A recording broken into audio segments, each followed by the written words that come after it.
Hello, everybody.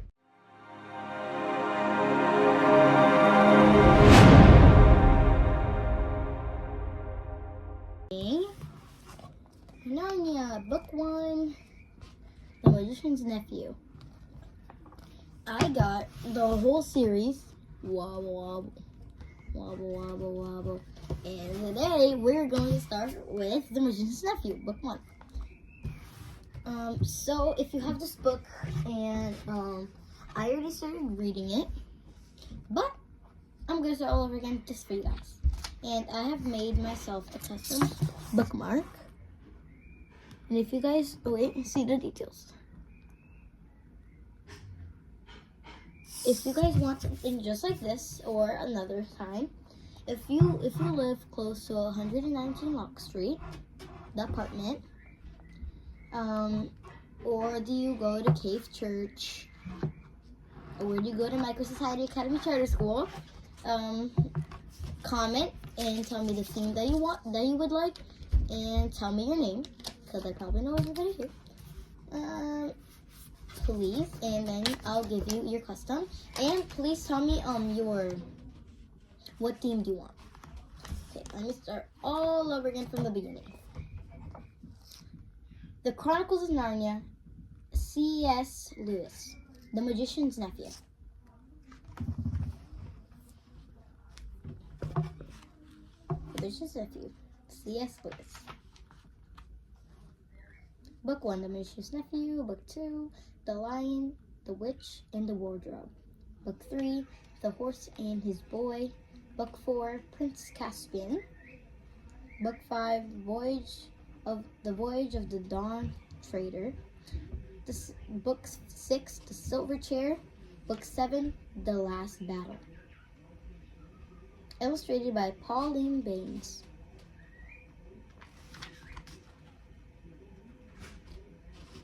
To the Climmer family. To the color. Content. 1. The Wrong Door. 2. Diggory and his uncle. 3. The Wood Between the Worlds. 4. Bell and the Hammer. 5. The Deplorable World. 6. The Beginning of Uncle Andrew's Troubles. 7. What Happens at the Front Door. 8. The Fight at the Lamppost. 9. The Founding of Narnia. 10. The First Joke and Other Matters. 11. Diggory and his uncle are both in trouble. 12. Strawberry's Adventure. 13. An Unexpected Meeting. 14. The Planting of the Tree. 15. The End of the Story and the Beginning of the Others.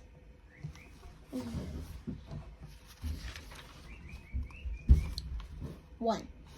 The Wrong Door. This is a story about something that happened long ago. When your grandfather was a child, it is a very important story because it shows how all the comings and goings between our own world and the land of Narnia first began.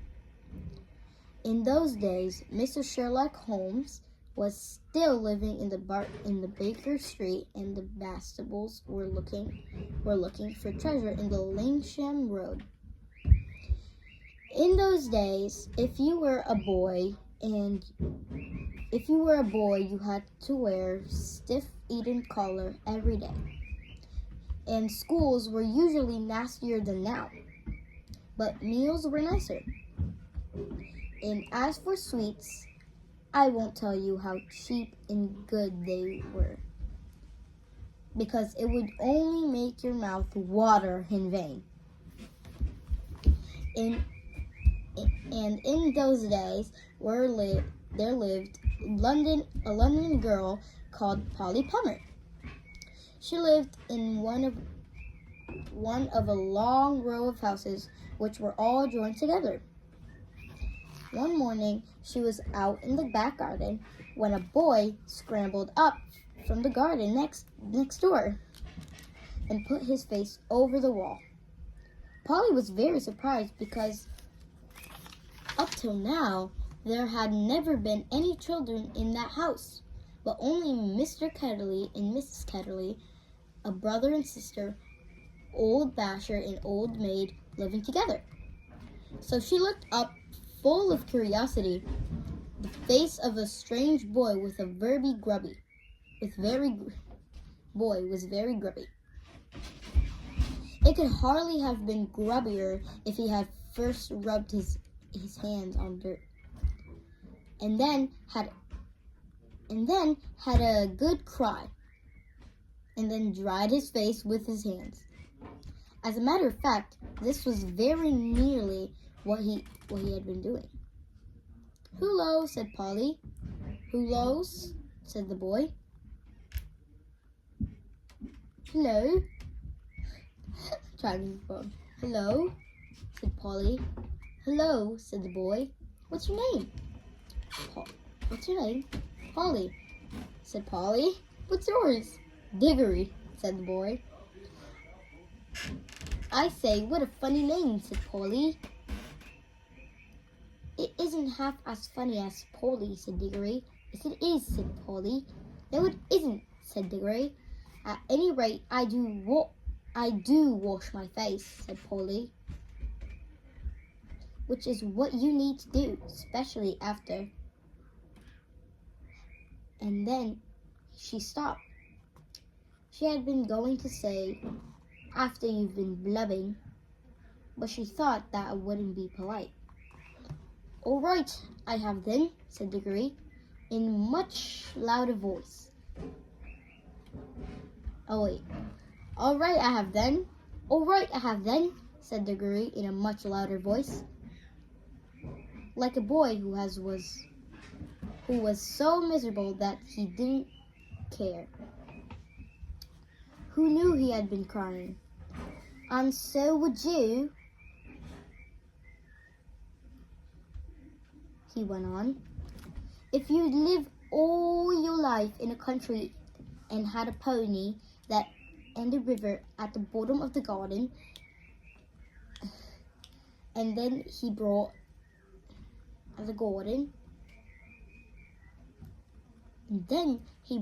it to live in a beastly hole like this. "London isn't a hole," said Polly indignantly. But the boy was too wound up to take any notice of her, and he went on. "And if your father was away in India and you had to come to live with your aunt and uncle, who's mad? Who's mad? Who would like that? And if the reason was that they were looking after your mother, and if your mother was ill and was going to die, then his face went to the wrong sort of shape, as it does when you try to keep back your tears. "I didn't know. I'm sorry," said Polly humbly. And then, because she hardly knew what to say, and also to turn Diggory's mind cheerfully subjects, she asked, "Is Mr. Ketterly really mad?" "Well, either he's mad," said Diggory, "or there's some other mystery. He has a study on the top floor in Aunt Letty's, and Aunt Letty says I must never go up there. Well, that looks fishy to begin with, and then there's another thing. Whenever he tries to say anything to me at meal times, he never even tries to talk to her. She always shuts him up. She says, Don't worry the boy, Andrew, or I'm sure Diggory doesn't want to hear about that. Or else, now, Diggory, wouldn't you like to go out and play in the garden?" "In the garden? What sort of things does he try to say?" "I don't know. He never gets far enough." But there's more than that. One night, it was last night. In fact, as I was going past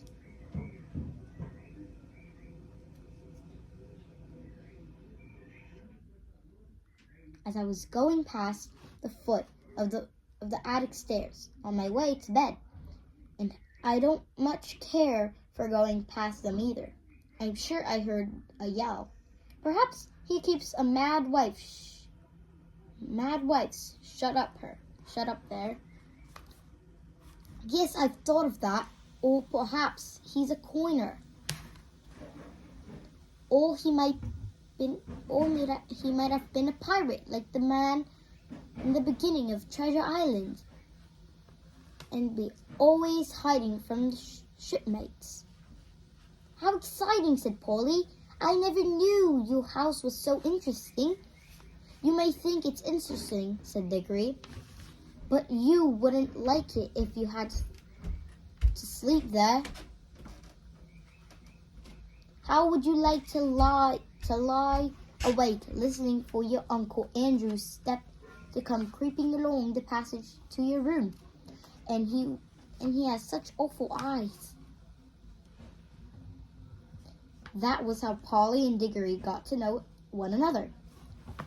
And as it was just the beginning of the summer holidays, and neither of them was going to sea that year, they met nearly every day. Their adventures began, chiefly because it was one of the wettest and coldest summers they had been for years. That drove them to the indoor things. You might say indoor exploration.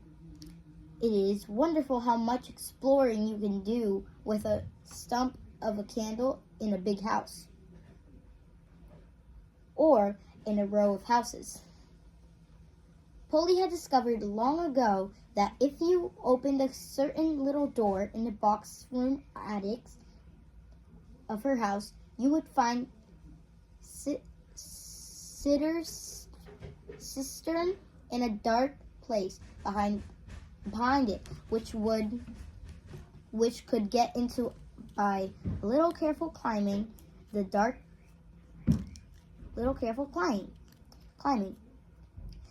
place was a long tunnel with brick walls on one side and sloping roof on the other. The roof there was little chunks of light between slates. There was no floor in this tunnel. You had to step from rafter to rafter. In between them, there was only plaster. If you stepped on this, you would find yourself falling through the ceiling into the room below. Polly had used the bit of the tunnel just beside the cistern as a smuggler's cave. She has brought up bits of old packing cases and seats of broken kitchen chairs and things of that sort, and spread them across the rafter to rafter, so as to make a bit floor. Here she kept a cash box containing variety of treasures and a story she was writing, and usually a few apples. She had often drunk a quiet bottle of ginger beer in there. The old bottle made it look more like Smuggler's Cave. Diggory quite liked the cave. She wouldn't let him see the story, but he was more interested in exploring. Look here, he said. How long does this tunnel go on for?